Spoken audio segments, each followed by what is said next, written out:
Perkenalkan, namaku Syahrul Hakim. Aku lahir di Subang 17 Mei 2002, hari Minggu tepatnya. Di setiap hening malamku, aku ditemani secangkir kopiku.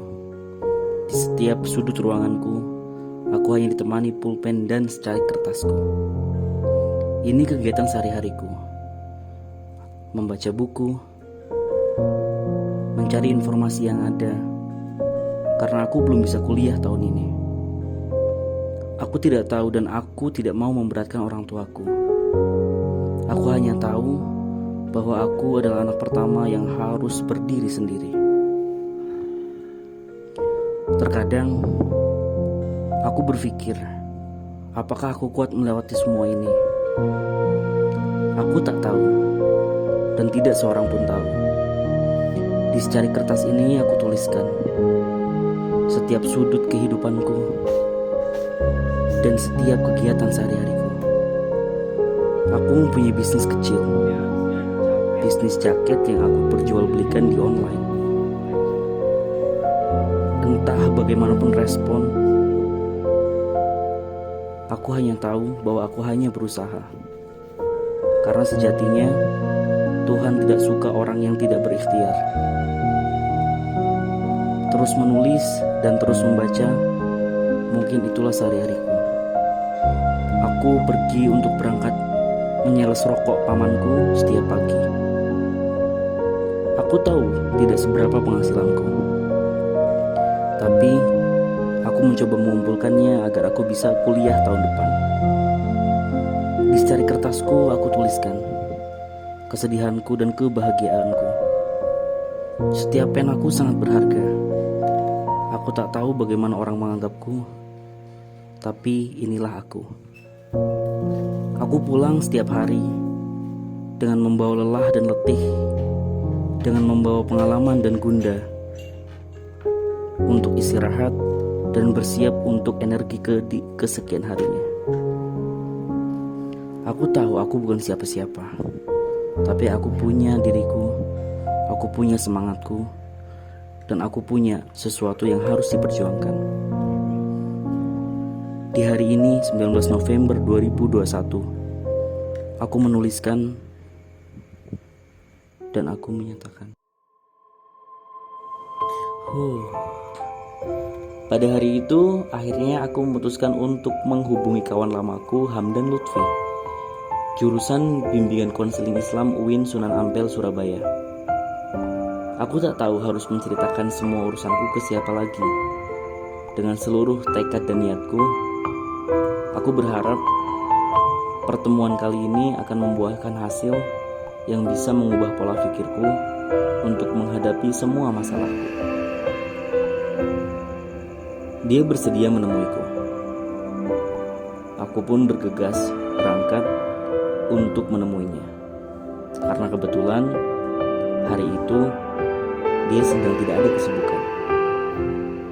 Aku berangkat di jalanan basah setelah hujan mengguyur, dengan motorku, dengan rumah yang tidak jauh dengan dia.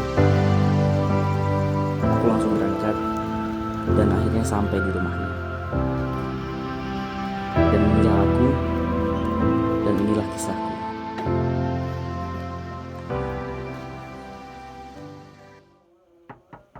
Assalamualaikum, Hamdan. Assalamualaikum, Dan. Waalaikumsalam. Silakan masuk, Bro. Yo. Ayo silakan duduk, Bro. Yo, aduh. Syahrul, gimana kabarnya Syahrul? Alhamdulillah, Dan. Sehat. Hamdan gimana? Sehat? Alhamdulillah sehat, Bro. Gimana tadi perjalanan ke sini, lancar? Lancar. Tapi tadi agak jerawat kucing. Kucing, ya enggak sih, lancar. Tapi kucingnya masih hidup. Masih hidup, selain ketuang. Iya. Nyampe sini tadi paling cuma berapa menit ya kan? Iya. Deket. Ya kan kita rumahnya cuma beda RT doang. Iya. Ini deket dengerin dari teman-teman dan Iya. kebenaran gitu kan. Saya pribadi kan lagi ada kendala gitu, bisnis segala macam. Dan dengerin dari teman, dari keluarga, Dan sekarang berarti konselor. Iya, alhamdulillah udah jalan kurang lebih 1 tahun. Alhamdulillah ya. Iya. Jadi dulu kuliahnya di UIN Surabaya ya? Wih, Surabaya, Oh, ngerantau lah biasa di sana. Ah. Iya. Ya berarti kesibukan sekarang apa sih? Kesibukan sekarang di rumah, dan kalau pagi nyelos, dari pagi nyelos ikut paman sih. Ya, iya. Ikut paman nyelos rokok dari pagi, pulang sekitar sore lah jam 5 atau paling lambat maghrib. Nanti kesibukan malam itu biasanya jualan di Instagram, jualan jaket, nge-live Instagram sama teman-teman gitu. Ya kadang laku, kadang enggak. Tapi dari semua itu kan jadi hanya keuntungan dari semua itu belum bisa disisihkan untuk menabung untuk melanjutkan jenjang pendidikan yang selanjutnya. Tapi katanya saya dengar-dengar ya dari orang tua saya yang lama di rumah gitu kan, terus dari teman-teman SD gitu kan, katanya kemarin-kemarin keterima di luar negeri ya, di Thailand. Kemarin iya sih, makanya pas di awal kan saya bilang, Iya. pas baru lulus itu keinginan dan minat pendidikan saya kan masih sangat tinggi, Pak. Iya. Jadi daftar di A, kampus A, B, C. Di Indonesia itu keterima di sekitar beberapa kampus, salah satunya di Unpres, Bekasi, juga di di mana lagi, di beberapa lah. Iya, iya. Di luar negeri keterima di 2 tempat. Yang pertama itu di Albania, tapi karena coronavirus ya kan, Iya. ada kendala di sana, kemudian di cancel Albania. Tapi alhamdulillah di Thailand juga keterima di Chiang Mai University.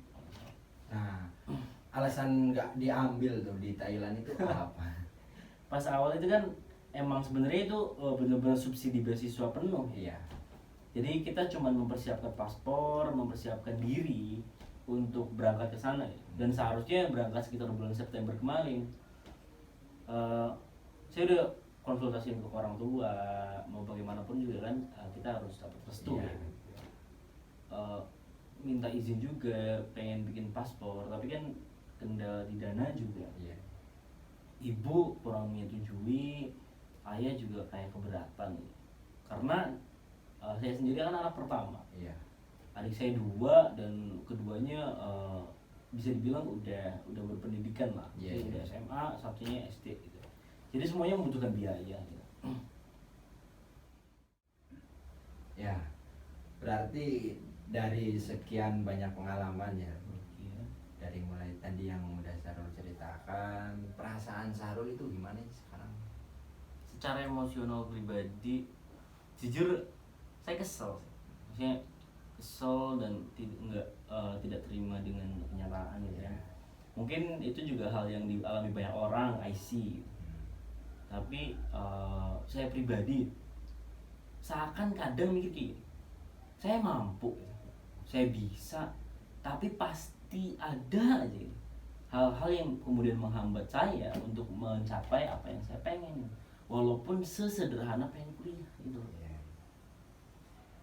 Nah, tadi kan ini ya, Sarul kan cerita sales untuk kesibukan sekarang ya, terus punya pengalaman di bidang tadi bisnis jaket ya.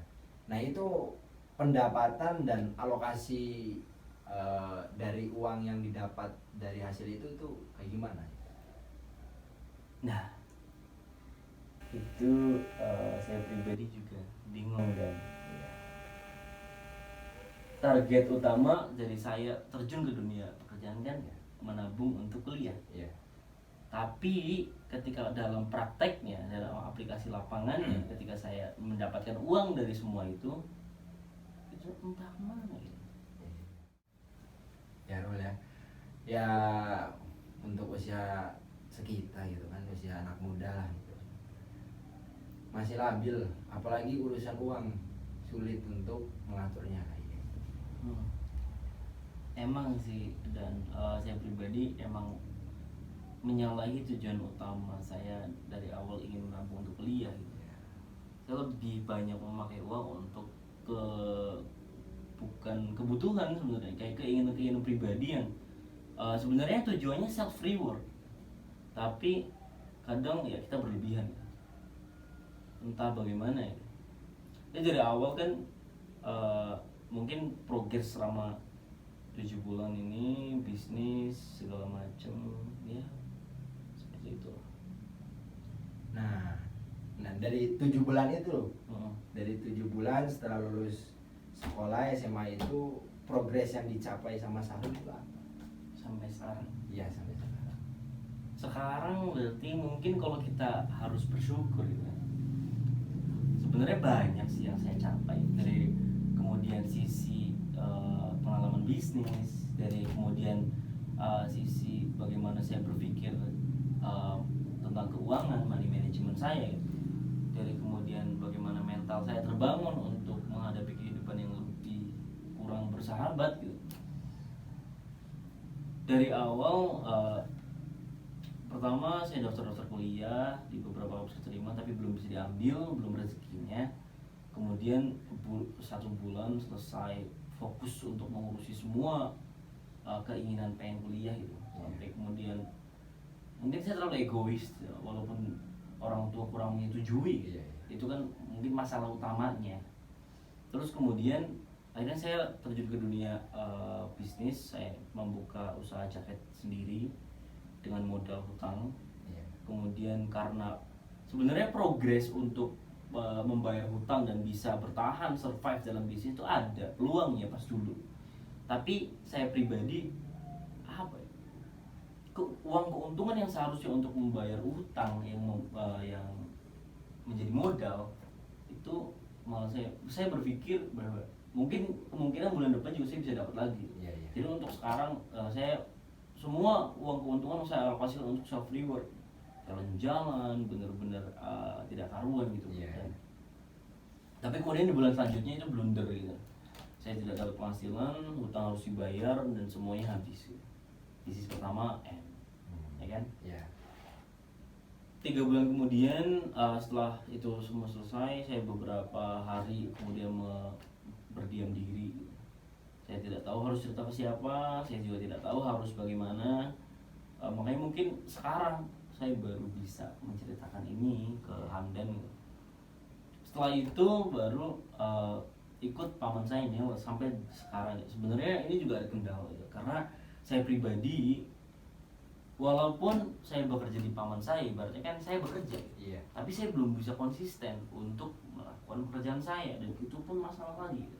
Iya. Sebenarnya saya bisa melekeni gitu, saya bisa mengkonsistensi usaha ini gitu. Walaupun ya tidak hasil seberapa karena kita kerja di orang, tapi karena mungkin saya yang terlalu labil, pengelolaan keuangan yang buruk, itu semua jadi berantakan. Jadi saya benar-benar sekarang hilang arah dan saya tidak tahu harus gimana. Nah, di detik ini, hari ini juga kebetulan Hamdan lagi di rumah sebelum berangkat lagi untuk melakukan kesibukannya. Saya pengen mengungkapkan itu semua. Ya, untuk usia kita ya Bro, nggak sedikit anak usia 19, 20, 21 itu permasalahannya pasti itu. Yang pertama, kadang dari finansial. Ada orang yang mempunyai keinginan untuk kuliah tapi finansialnya tidak mendukung. Atau sebaliknya, finansial mendukung tapi anaknya tidak ada keinginan untuk kuliah kayak gitu. Nah, saya apa ya? Kalau dibilang sangat mengapresiasi semangat Sahrul untuk bekerja. Walaupun di sisi lain Sahrul itu mempunyai keinginan yang sangat besar untuk kuliah kayak gitu. Nah, ini juga menjadi poin plus buat Sahrul gitu. Anak usia kita itu jarang ada yang pengen kerja atau mencari uang sendiri lah gitu kan. Apalagi melakukan hal-hal yang berisiko seperti tadi bisnis yang resikonya tinggi untuk untuk mencapai kesuksesan karena usia kita kan masih labil dari mengurus uang yang kayak gitu. Nah, dari situ aja Sahrul menjadi nilai plus karena melatih mental Sahrul, pengalaman Sahrul dari lulus sekolah SLTA yang awalnya bertujuan untuk kuliah karena ada masalah finansial, terus Sahrul terjun untuk melakukan bisnis. Bahkan sampai sekarang Sahrul bekerja di orang itu apa ya, salah satu reward buat Sahrul sendiri itu semangatnya tinggi gitu. Anak muda jarang ada yang kayak gitu. Kalau dia udah punya keinginan dan keinginan tersebut tidak dicapai, yang ada dia malas-malasan. Tidak mengambil jalan lain atau jalan keluar yang lain yang bisa dia lakukan. Kayak gitu. Ya apa ya? Ya pokoknya mah saya apresiasi sama Sahrul gitu. Saya apresiasi dari awal pengen kuliah sampai sekarang melakukan bisnis, kerja di pamannya gitu kan, saya apresiasi. Ya. Nah gini Sahrul, tadi kan Sahrul bilang ya, menceritakan bahwasanya Sahrul itu keterima di beasiswa di luar. Alasannya nggak diambil itu apa? Secara spesifik Ya, secara spesifik. alasan spesifik tadi yang pertama mungkin orang tua kurang merestui ya. Ya. Terus kemudian dari saya pribadi juga kalau dipikir-pikir gitu, karena tadi di awal saya bilang karena saya anak pertama, karena tanggungan saya besar, Ya. kemudian walaupun itu beasiswa, ya saya masih harus mengeluarkan dana beberapa untuk urus seperti paspor, Ya. seperti pengurusan bagaimana saya ke yayasan yang dituju gitu. Gitu, itu yang pertama. Nah, terus ini Sahrul, di sini kan ya, khususnya di Subang gitu kan, banyak pabrik yang menjanjikan penghasilannya. Bahkan udah menginjak gaji itu di 4 juta. Kenapa Sahrul milih bisnis sendiri dibanding kerja di pabrik? Sebenarnya ini pertanyaan yang susah dijawab sih. Yang pertama mungkin di sisi lain, selain alasan yang pertama tadi saya bilang saya kurang bisa bekerja di orang gitu. Ya. Saya juga apa ya, entahlah, interest saya, ketertarikan saya terhadap dunia bisnis itu lebih tinggi gitu, daripada saya harus bekerja di orang lain walaupun penghasilannya misalnya bagus gitu, tetap, kemudian tidak ada resiko bangkrut ya kan, pasti dong, kemudian gaji di atas UMR gitu. Itu semua hal yang emang menggiurkan ya. Tapi bagi saya pribadi, entah, saya lebih memilih bisnis seperti ya yang saya pilih, jaket gitu. Dan walaupun dengan resiko yang saya ambil gitu, itu lebih membuat saya terbangun gitu lah, terbangun kepribadian saya gitu, mental dan kepribadian. Itu sih poinnya. Nah ini nih menarik nih. Dari sekian bisnis itu kenapa Sahrul ini memilih jaket dibanding berjualan makanan kan bisa ya, terus elektronik yang kayak gitu kan bisa. Nah kenapa milih jaket dibanding bisnis-bisnis yang lain? Ini pertanyaan yang nggak pernah ditanyakan orang lain sebelumnya. Sebenarnya saya pribadi juga, saya juga bertanya kepada diri saya sendiri, kenapa awal saya pengen milih jaket gitu ya. Awal saya milih jaket mungkin karena jelas yang pertama alasan saya adalah saya suka pakai outerwear jaket gitu. Saya ingin mengubah kesukaan saya terhadap fashion, mengubah kesukaan saya terhadap brand-brand ternama menjadi hobi yang tersalurkan menjadi pendapatan seperti itu. Jadi itu mungkin alasan pertama saya kenapa saya memilih jaket. Gitu. Nah gini Sahrul ya, tadi kan Sahrul udah cerita banyak ya. Nah dari mulai lulus sekolah SLTA terus sampai sekarang bekerja di pamannya.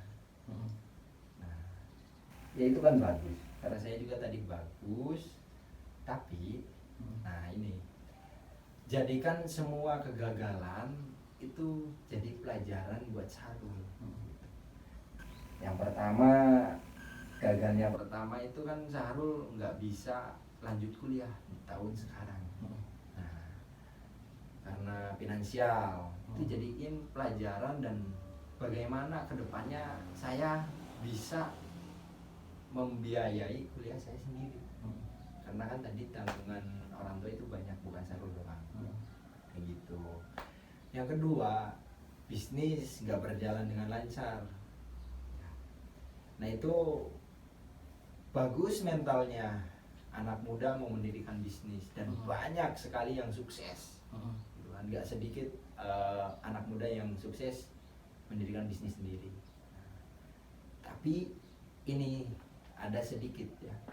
Di sini Sarul menurut saya itu kurang bisa mengelola uang, memanage uang. Betul. Nah, yang seharusnya uang keuntungan bisa buat nambah barang, buat dibelanjakan lagi, biar barang yang Sarul awalnya modal barangnya itu cuma 10 jadi bisa 15. Kayak gitu. Dan semakin meningkat bisnisnya.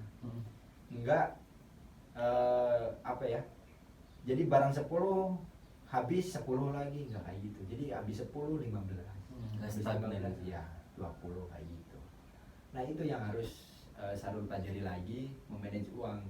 Boleh liburan, boleh buat safety word, ya kan? Tapi ya jangan semua keuntungan jadi safety word gitu, kayak gitu. Nah, terus sekarang kerja di paman, kayak gitu, bagus, membantu paman kan ya, membantu keluarga gitu kan. Nah di sini juga Sarul harus belajar. Paman juga bisa menjadi sales distributor pertama di Jawa Barat. Ya. Nah, Sarul sekarang kerja di sana, mempelajari. Tanya sama paman bagaimana caranya gitu. Bagaimana caranya paman bisa di titik itu. Pasti awalnya kayak tadi Sarul gagal dan gagal. Tapi suatu saat Sarul bakal menemukan titik di mana Sarul itu mencapai kesuksesan. Amin. Kayak gitu. Nah, ya itulah yang harus Sarul pelajari lagi gitu kan. Gak apa-apa, anak muda itu wajar, usia sekarang masih apa ya, masih banyak kegagalan, gak apa-apa gitu. Yang penting di hari nanti, di masa depan kita sudah mempunyai pengalaman yang banyak, pelajaran yang banyak yang kita udah pelajari, sehingga minim sekali kita mencapai kegagalan kedua kalinya. Kayak gitu ya. Terus apa ya yang tadi Sarul ceritakan dari awal sampai akhir ya, dari mulai kuliah juga yang terus bisnis, terus kerja di paman. Nah itu pokoknya semuanya jadiin pelajaran supaya nanti kedepannya saya harus lebih baik lagi. Harus lebih baik, jangan sampai hal ini terulang kembali. Kayak gitu. Nah terus mulai detik ini jangan mengeluh, jangan sedih, jangan kesal, beasiswa nggak diambil, bisnis gagal. Bukan saatnya anak muda itu menyesal. Anak muda itu mempunyai semangat yang tinggi, anak muda itu mempunyai ide-ide yang bagus, anak muda itu mempunyai kreatif yang bagus, ya kan? Dan anak muda pasti mempunyai keinginan yang lebih apa ya, jadi bisa disebut new mind. Ya, anak muda itu new mind, nggak kayak orang kelahiran di apa, di abad-abad sebelumnya gitu kan. Abad sekarang itu teknologi udah tinggi, pokoknya mah bisnis bisa dijadiin sebuah apa ya, jadi berjualan kan tadi kan Sarul, berjualan bisa di Instagram. Nah itu kelebihan anak-anak zaman sekarang. Ya gitu, bedanya sama ya apa ya, anak-anak ya dibilang lah usia orang tua kita gitu kan. Yang berjualan ya berjualan ala kadarnya gitu. Konvensional. Iya, konvensional. Tapi anak sekarang itu udah bagus lah gitu kan, tingkatkan lagi semangatnya itu, pokoknya semangatnya tingkatin lagi, jangan pernah menyerah, tetap semangat ya gitu. Makasih masukannya. Terus juga maaf banget tadi ganggu waktunya ya. Iya, nggak apa-apa gitu. Ini cukup sangat bermanfaat untuk saya pribadi, untuk lebih membenahi diri, untuk lebih bisa mengubah pola pikir saya lagi tentang keuangan. Tadi yang Amdan bilang tentang tentang keuangan, tentang bagaimana saya untuk tidak menyesal Iya. terhadap apa yang pernah saya lakukan, karena bagaimanapun itu semua langkah menuju suatu hal yang lebih besar. Ya, terima kasih. Ya paling segitu ya Rul ya. Hmm. Dan ini Rul, sekarang kan tanggal 19 bulan November tahun 2021. Nah sekarang kan saya lusa harus pergi lagi ke rumah saya nih. Ini kan saya pulang kampung gitu kan. Ada kesibukan lagi nih. Saya tunggu kabar baiknya tanggal 19 bulan November tahun 2002. 2022. Iya 2022 nih. Ya saya tunggu Siap, kabar siap. baiknya. Semoga ya bisa mengubah lagi lah, yang jadiin pengalaman lagi lah gitu. Siap. Ya gitu. Saya tunggu kabar baiknya kayak gitu. Kayak gitu ya Rul ya. Iya, siap Dan. Terima kasih banget. Setelah obrolan ini, saya akan lebih semangat lagi, akan lebih bisa lagi untuk mengenali who am I, siapa diri saya, dan apa sebenarnya yang harus saya lakukan. Kapan-kapan ketika nanti saya pengen cerita ke Hamdan, nanti sesempatnya Hamdan. Iya siap lah, gampang lah. Pokoknya mah kabar-kabar, kalau nggak main-main ke rumah. Siap. Ya, paling itu aja ya Rul ya. Ini udah malam juga. Oh iya.